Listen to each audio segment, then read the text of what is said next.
The Shawshank Redemption is often regarded as one of the greatest films never to win the Academy Award for Best Picture. It didn't perform well at the box office, but it gained popularity through word of mouth and cable TV. Even after watching it many times, fans continue to discover new details in its rich story of hope, friendship, and redemption.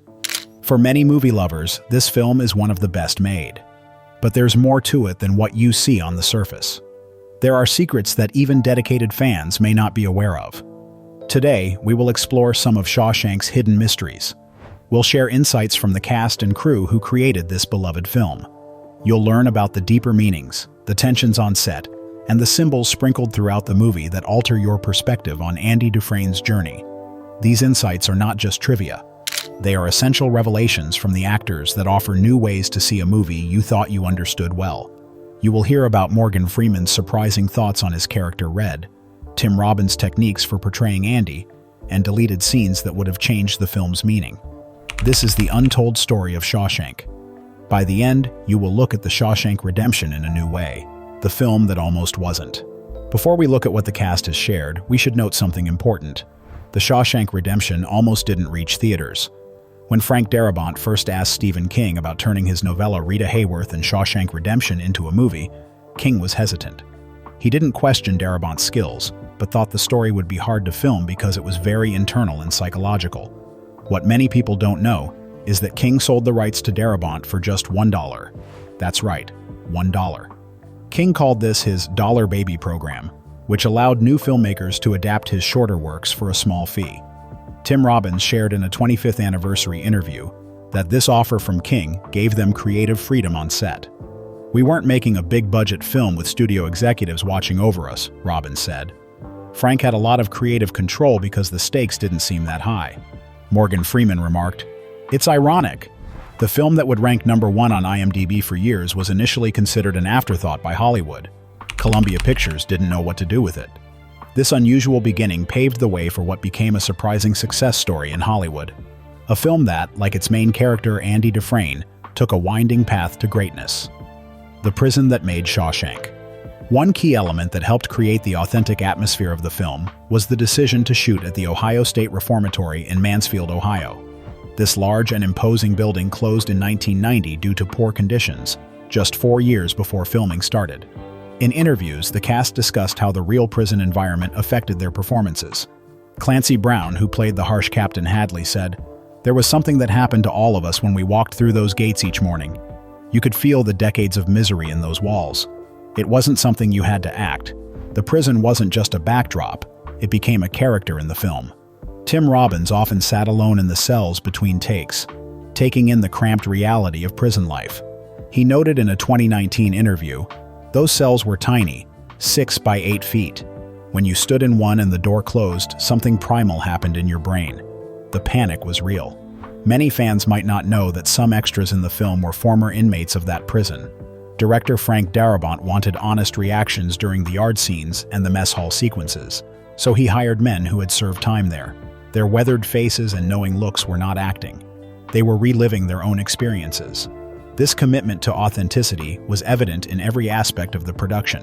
The team even aged the walls of the prison for scenes set in different decades, making them gradually look cleaner as the film moved backward in time, a subtle detail that most viewers overlooked. Morgan Freeman later said that this focus on reality changed how he approached the character Red. "I wasn't playing a prisoner on a movie set. I was playing a man who had spent decades in that specific hellhole. There's a difference." The characters behind the characters. Many viewers are unaware that the leading actors developed detailed backstories for their characters, which significantly influenced their performances. Morgan Freeman developed a history for Red that goes beyond his murder conviction. "In my mind, Red ran numbers in the black community in the late 30s or early 40s. He lost his power outside, which is why he's good at getting things in prison. He was always a fixer." This background helps explain why Red recognizes something special in Andy Dufresne. Tim Robbins approached Andy Dufresne by creating 2 versions of the character. There's the Andy everyone sees, careful and somewhat distant. Then there's the real Andy, who digs through the wall at night. This duality influenced Robbins' performance. In public, Andy appears stiff and guarded, but in private moments, like when he plays opera music, he becomes more relaxed. James Whitmore's portrayal of Brooks Hatlen was deeply influenced by his personal experiences. He based his role on his own father, who struggled with depression. The scene where Brooks feeds the birds wasn't in the original script. I suggested it because my father did that after my mother died. It showed profound loneliness. This personal connection added emotional depth to Brooks's storyline, making his character more relatable and human. The actor's ability to infuse real-life experiences into their roles is a testament to their craft and adds a layer of authenticity to the Shawshank Redemption, making it a deeper and more resonant story. The hidden meanings most fans never catch. The Shawshank Redemption is full of symbols that many viewers overlook. Tim Robbins pointed out that Andy is often shown behind bars, highlighting how trapped he feels compared to other inmates. Morgan Freeman noted that the roof tarring scene is essential. It shows Andy stepping into the role of the prison's financial expert and hints at his escape plan. Red realizes that this moment is part of Andy's long-term goals. The main theme of the film is captured in the famous line, "Get busy living or get busy dying." Clancy Brown emphasized that each scene reflects the choices between hope and despair. This makes moments, like when Andy plays opera music, feel very significant. The posters in Andy's cell show his journey. Rita Hayworth represents the innocence of the past, Marilyn Monroe reflects the struggles of the late 50s and early 60s, and Raquel Welch stands for freedom. The order of the posters illustrates how Andy breaks free from societal limits. Weather also plays a role in the story. Bad events happen when it rains, while Andy escapes during a thunderstorm. At the end, when Red finds Andy on a sunny beach in Mexico, it highlights the joy of true freedom, contrasting with the dark life in prison. The shocking truth about the famous "Get Busy Living" scene. For many fans, the moment when Red decides to go to Mexico is a key part of the film. He says, "Get busy living or get busy dying." That's goddamn right. This scene was not in the original script. In a 2014 interview, Morgan Freeman mentioned that this scene was added late in the production process. He explained, "That scene where Red decides to go to Mexico, where he finally chooses hope, that was added very late in production. Frank had finished the film, but something felt missing. The studio wanted to cut the reunion in Mexico because they thought the film was too long. Frank fought back by adding that scene on the bus where I decide to go find Andy. This change greatly affected the film's meaning. Without it, Red's story would have ended just with his prison release, leaving a more unclear conclusion that wouldn't complete his character development." Freeman noted, "The film isn't just about Andy's escape. It's about Red's escape too. Not from prison, but from the prison of his own mind. That scene makes it clear that Red has finally embraced hope after decades of suppressing it.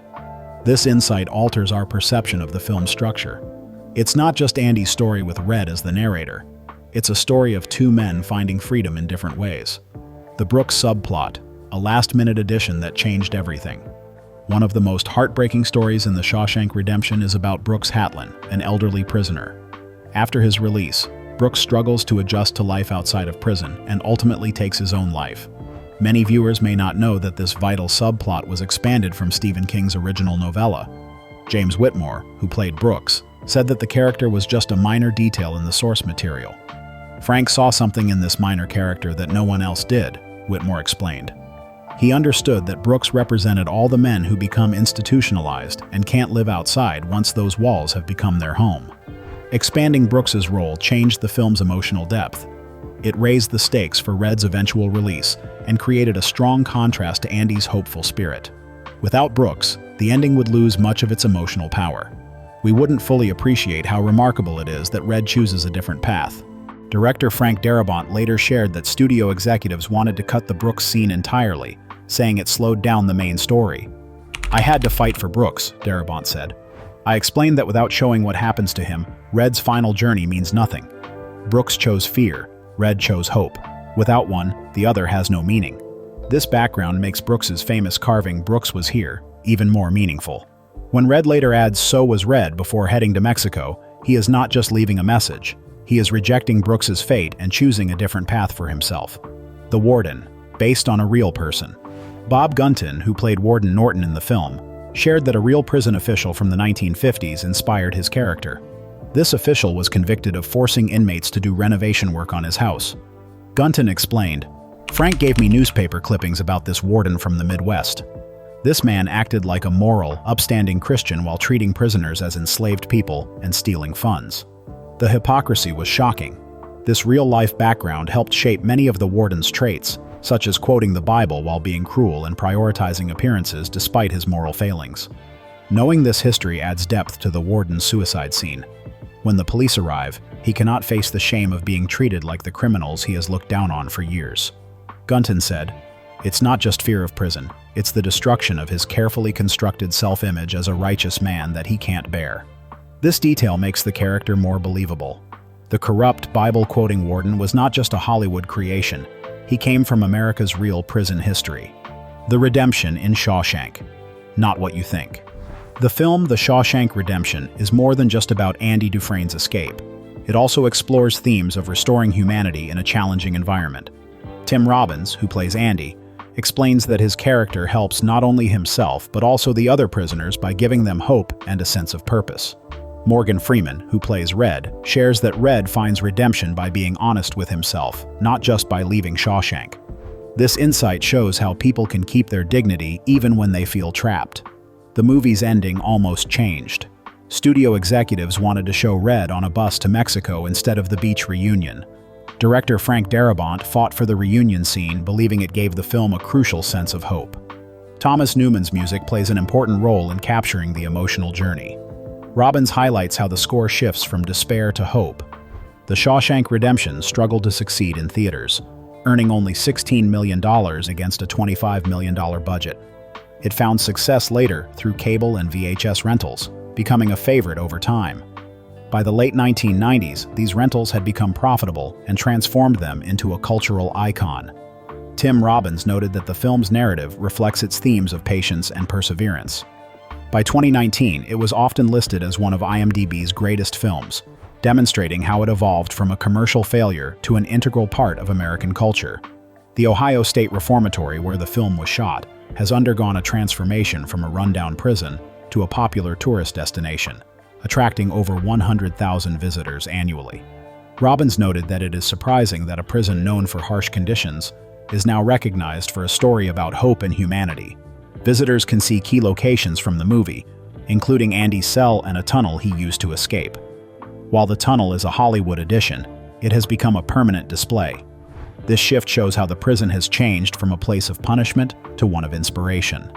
The local community has welcomed this change by creating the Shawshank Trail, which features numerous filming locations in the area.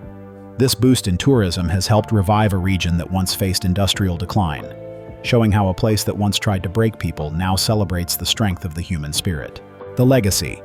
Why Shawshank endures. As The Shawshank Redemption approaches its 30th anniversary, it's worth considering why this film continues to resonate deeply with audiences while others have faded into obscurity. Morgan Freeman encapsulated its essence when he stated, "Shawshank speaks to something universal, the part of us that feels imprisoned by circumstances, and offers the promise that, with patience and hope, we can escape those prisons."